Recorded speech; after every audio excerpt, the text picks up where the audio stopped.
everyone, I'm Alkali, Community Manager at Hearthstone, with another edition of Hearthside Chat. Today we're going to introduce our newest expansion, Murder at Castillo Nathria. And what's a great murder mystery without suspects, locations, alibis, and clues? We're going to solve the mystery at Castillo Nathria by introducing a new keyword, infuse, and a brand new card type called locations, and unlock the mysterious covenant spells. I'm here with some members of our design team. Hi everybody, my name's Cora Georgiou and I was the initial design set lead for Murder at Castillo Nathria.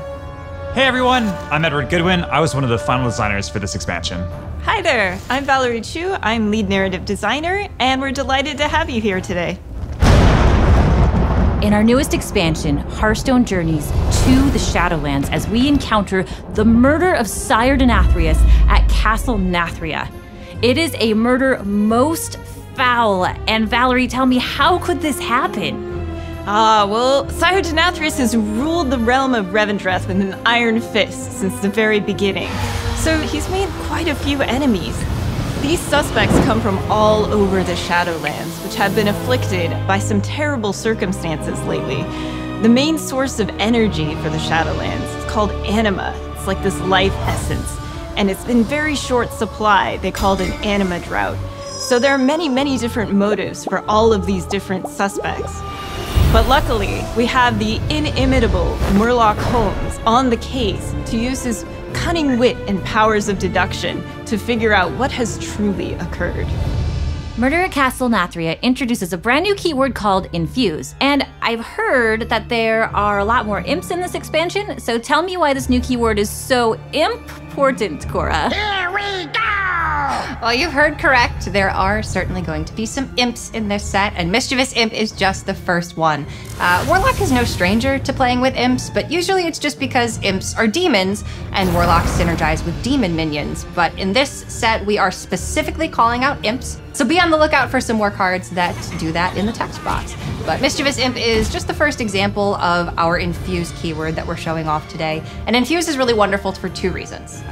First being, it tells a story. So these cards will upgrade in your hand after a certain number of friendly minions die on your board, and that's because they're soaking up the anima of their fallen brethren, and it's empowering them in hand. So they're going to power up, they're going to transform into upgraded versions of themselves, and they're also going to get a new art piece, which is going to show, how the anima is affecting these cards in your hand, which is really cool because it lets us tell a story. And the second reason why infuse is a great keyword for this set is because it incentivizes the gameplay that we want to see. We've been talking across this whole year so far about how we want to bring Hearthstone sort of back to its core gameplay of board-based combat and minion-centric combat. And infuse incentivizes you to go wide on board, play lots of minions, and then your future turns are going to be so much more powerful because you're going to have all of these infused cards in your hand. So Anima was a big win for us because we felt it really ticked both of those boxes. To all who sought to kill me, you failed. So team, I think we're really starting to see how this mystery is going to unfold because we just had a henchman with Mischievous Imp, and all we really need, of course, is an adorable sidekick, and we've got that. With Stonebound Gargan, it's a beast with Rush, but when it's fully infused, it'll damage adjacent minions, which is super cool.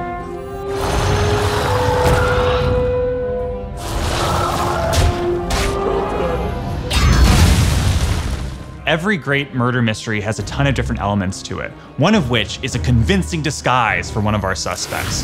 Convincing disguise will transform one of your friendly minions into a minion that costs you more. When it's fully infused, it'll transform your entire board into minions that cost you more. It plays really well with some of the evolve cards that we announced in our announced video. But while we're here, I think there's more to talk about with Convincing Disguise. You might notice that it features Brukan, one of our mercenaries from last year, who sacrificed himself to save his fellow mercenaries in the raid on Onyxia's lair. I wouldn't be surprised to see a lot of well-known characters from Hearthstone's past show up in the afterlife in the Shadowlands. So far we've seen a henchman, a disguise, and of course our adorable sidekick. But what we don't have yet is our location. And Castillo Nathria is such a great setting because there's so many places to, well, commit a crime. We could go to the Sanguine Depths, the Muck Pools, or I think the Vile Library is pretty great. What do you think, Cora? I think it's pretty impressive, and we've certainly got a lot of imps that are being very mischievous in the Vial Library. The Vial Library is the Warlock class location, and if you have a lot of imps on your board, you're going to be able to buff one of those imps with the use of the Vial Library's activatable ability. And it's important for me to call out here that locations are a brand new card type. Locations are not minions, but you do play them into the battlefield. They do not have attack or health values. Instead, they have durability and activatable effects. And the durability is how many times you can use a location's effect before it will disappear off of your board.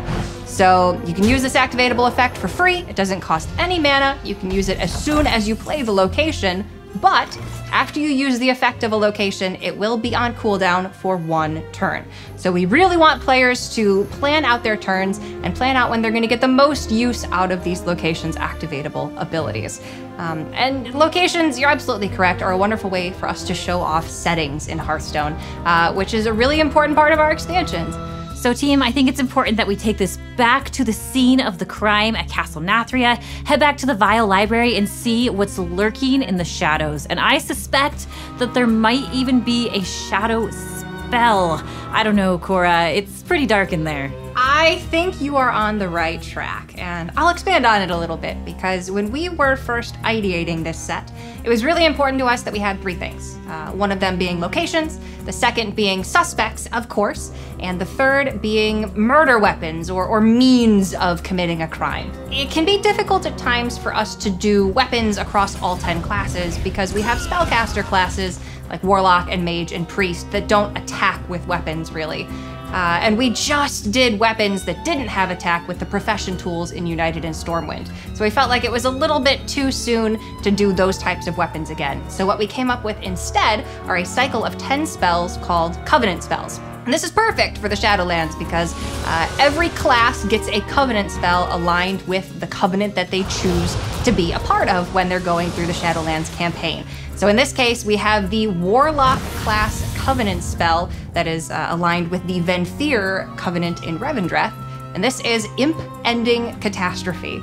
And yes, that is the actual name of the Warlock Covenant spell for the Venthyr Covenant, so it just felt too perfect. We had to go with it, and then of course, with our Imp theme throughout the entire class, it just felt very fitting. And now, a victim! Bear witness to this poor, flustered librarian as she tries to contain the chaos within her beloved library. Oh, it really looks bad. Those imps, the more of them that come, the more attacks she gains as she tries to deal with how upsetting this situation is. There's something about that imp, too. Cora, would you say it's a bit familiar? I would say that, Valerie, yeah. In fact, we actually created Mischievous Imp and Flustered Librarian in tandem, so we intentionally made their art pieces to really play off of each other. So in the Mischievous Imp art piece, you see it setting fire to a robe, and the robe is intended to be the Flustered Librarians. And now you see all of these Mischievous Imps running amok in the Vial Library as she's trying to contain them, but they are just too mischievous to contain. This is a murder mystery. We know where they done it, how they done it, but we still don't know who done it. And I really think that you guys should come up with a solid alibi here. I mean, this investigation is important. I mean, we can't skimp on the details. All right, so I don't need an alibi because I just found this amazing clue. Hey, take a look at this red herring. This has gotta be it, right, Edward? You're so right, Val. This is the missing piece to the whole puzzle of this murder mystery. Hold your breath. I think everybody's getting a little bit caught in the weeds here, right? Like the suspect who's commanding this big group of imps needs to have some experience with leadership. You know, maybe they have like led a group before. And this is like a pretty big group of imps. It's like a party of imps. It's kind of a league of imps. It's gotta be Rafam. Oh, Rafam is here in Revendreth. We haven't seen him for quite a while. I guess that whole business with Gallocron didn't work out too great, did it? We'd probably better not ask him for details, though. It's probably a pretty sore subject. Cora, do you know anything else about what kinds of dark and dastardly deeds Rafam is getting up to here in Castle Nathria? Well, I know he is nothing without a group of followers. So Rafam has come to Castle Nathria. He's got a new title. Before he was the Supreme Archaeologist. Now he is the Imp King. And he has recruited a group of imps to strike mischief up in the Vile Library while he maybe digs around for some information that Sire Denathrius is keeping hidden. Whatever his intentions are, they can't be good. And after a certain number of friendly minions die while he's in your hand, he will resummon those imps and he will give them a buff. So he's gonna keep that army coming and they're just gonna keep causing havoc. Great discovery, Cora. I think we really have a lead here with Rafam. But let's not forget that there's 9 other suspects out there, and we really need to take the time to investigate them all.